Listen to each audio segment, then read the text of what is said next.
Тимчо Муцунски во тема на денот. Господине Муцунски, ви благодарам што сте со нас. Благодарам и на вас и благодарам за можноста да гостувам во вашиот дневник. Како сте задоволни од организацијата на денешниот конгрес? Па ова е најголемиот конгрес организиран од ВМРО ДПМН во историјата на своето постоење.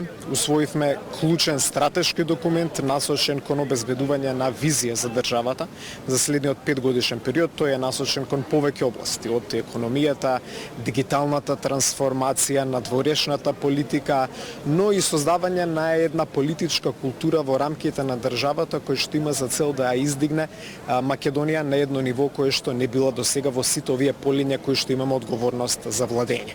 За потсетување е фактот што овој конгрес е континуитет на успешни изборни конгреси во последните периоди, конгреси по кои што партијата секогаш излегувала и посилна и пообедината, и немам никаков сомнеж дека и крајот на овој конгрес ќе означи еден значително битен период за партијата. Мицковски добива нов мандат како претседател на партијата. Што очекувате од овој мандат и од какви перформанси? Председателот Мицковски докажа во последните години дека умее добро да ја раководи партијата, но еднакво значено и позначено од тоа има јасен план за визијата за развој на нашата држава. Тоа го докажавме во последните година дена на централна власт, но да се потсетиме дека ВМРО ДПМН од 2021 година има огромно мнозинство и во општините во рамките на државата. И затоа нема никаков сомнеж дека председателот Мицковски ќе ја добие довербата на сите делегати и ќе ја добие нашата доверба да раководи со партијата во следниот период, каде што очекувањата сме свесни и од членството на партијата, но и од секој еден граѓанин се многу високи по испорачување на резултати кои што значат повисок стандард, поквалитетен живот и стабилна и развиена држава во која што има владење на правото. Добро, со оглед на тоа дека Мицковски е единствен кандидат, очекувано е фокусот да биде на ова стратегија која што Конгресот веќе усвои во оној прв отворен дел. Зошто е таа толку важна и како што можев да забележам, главен фокус се става некако на оние делови кои што се однесуваат на јазикот, на идентитетот. Дали е тоа вовед во некој нов обид за брзана интеграција, кон што цели оваа стратегија? Секако, како што спомнав на почетокот, најзначаен програмски, содржински елемент од овој конгрес е токму оваа стратегија, бидејќи таа ги воспоставува траекторијата по кој што ние ќе ја движиме не само партијата, туку како владеачка партија и државата. Спомна председателот Мицковски повеќе прашања. Има голем фокус во делот на економијата и дигиталната трансформација, кои што ги гледаме како најзначајни алатки за подобрување на животниот стандард на граѓаните, но нема никаква дилема дека ние сме држава која што има своји предизвици во делот на надворешната политика. Секако, основен приоритет, неостварена цел на нашата држава е полноправното членство во Европската унија. Но исто така сме свесни како повеќе од 30 години нашата држава се соочува со непринципиелни блокади, кои што многу повеќе се насочени кон вакви национални наративи, отколку кон завршување на оние технички цели кои што треба да ги означува европската интеграција. И затоа е добро ние да дадеме јасен сигнал и дома, во државата, кон македонскиот народ, но да дадеме јасен сигнал кон сите наши меѓународни партнери, дека оваа држава, овој народ и ВМРО ДПМН како најсилна политичка партија во Македонија има јасен план и јасни идеолошки рамки по кои што ќе се движи и во решавањето на сите овие предизвици кои што ги има. Мицковски веќе најави дека ќе има освежување внатре во партијата, се најавува промена и на подпредседатели, можеби ќе има и нов генерален секретар, известно е дека ќе има и нов извршен комитет. Зошто се случуваат овие промени? Дали сметате дека председателот е незадоволен од темпото со кое што до сега работите како раководство на партијата, или пак се сака да се отвори простор за свеж кадар, нови луѓе? ВМРО ДПМН е политичка партија во која што секогаш имало промени насочени кон подобар квалитет, кон интегрирање на нов кадар, но и кон давање на шанси на кадар кој што во овој момент е дел од партијата, но можеби немал шанса во највисокото раководство на партијата. И тоа е еден природен процес кој што треба да го поздравиме.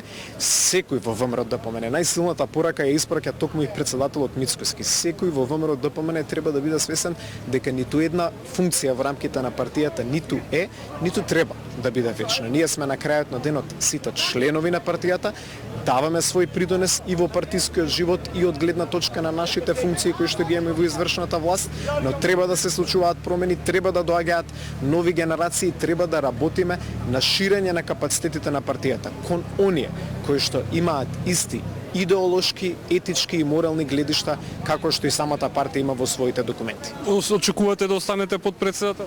Воопшто не сум оптеретен со тоа прашање. Јас очекувам да продолжам да го давам мојот личен инпут и во партиското работење и во работењето на владата, секако тоа е прашање кое што веројатно ќе го дискутираме со председателот Мицкоски во идниот период.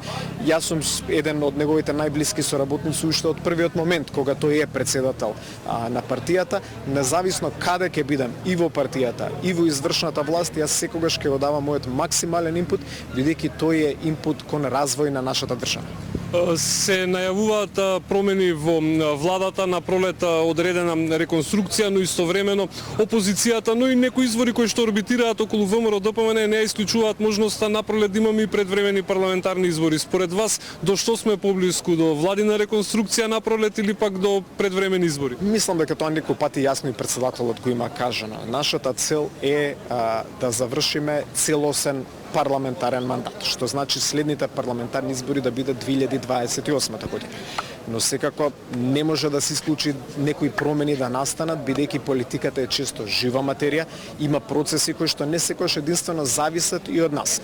Доколку ме прашате во овој момент, додека дискутираме што мислам дека сме поблиску до тоа да имаме редовни парламентарни избори, но секако ќе ги следиме процесите и вие како медиуми ќе следите и сите заеднички, ќе видиме во која насока ќе се движат процесите во следниот период. Ве прашувам, бидејќи опозицијата како да прави обид да внесе една нова динамика во меѓупартиската комуникација, од денеска имаме нов сет на така наречени бомби, се обвинуваат високи функционери во државата дека преку семејни фирми испумпувале средства преку тендери. Како ги коментирате сите овие случувања? СДСМ подолг период покажува ширење на еден наратив на лажни вести и дезинформации, креирани информации за да ја манипулираат јавноста. Тоа што би можел да кажеме дека институциите се слободни да истражат се што мислат дека треба да истражат, дека ВМРО-ДПМН нема никаков проблем доколку се утврди дека некој нејзин член или именуван функционер е одговорен за криминал и корупција, тој да биде или таа да биде предмет на одговорност.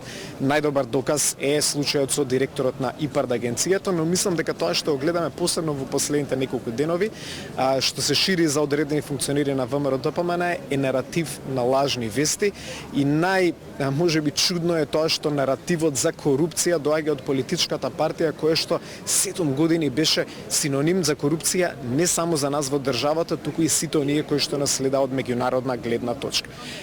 Советот до СДСМ е дека треба да се реформира таа политичка партија, да се обезбеди некое ново кадровско освежување и да јасно ги препознае своите грешки од минатото. Јас дури би рекол, веројатно би било добро и да има капацитет да ги признае грешките од минатото, посебно во полето на надворешната политика. Но за жал, јасно е дека тенденцијата е сосем спротивставена од таа. Видовме пред неколку месеци што мислат, односно пред помалку од некој месец, пред скоро еден месец видовме што мислат граѓаните за СДСМ и нивната политика како резултат на локалните избори, но очигледно е дека немаат капацитет да научат лекцијата. Ке го искористам вашето присуство како министер за надворешни работи, ке ве прашам како тече надминувањето на она што ни остана како спор со Бугарија. Имаше некои брифинзи дека во периодот околу Нова година би можело да се очекува интензивирање на овој процес, но денешна перспектива како да не изгледа тоа така. Тоа што би можел да го споделам со јавноста е дека има желба кај Европската унија и кај одредени земји членки да се помогне во развивање на диалог насочен кон решение. Тоа што можам да ги уверам нашите граѓани е дека не треба да имаат никаква грижа по однос на позициите на владата. Позициите се сосема јасни и нема да прифатиме никакви отстапки кои што се поврзани со нашите основни идентитетски обележја, со нашиот јазик и со нашата историја.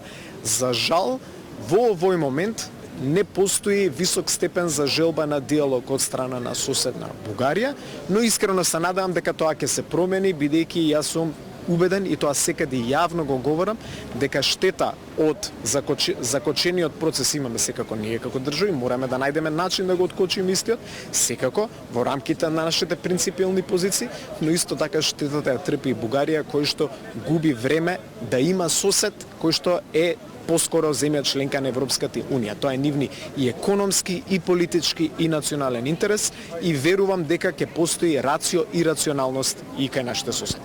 Господин Муцунски, ви благодарам што бевте дел од тема на денот. Благодарам и на вас.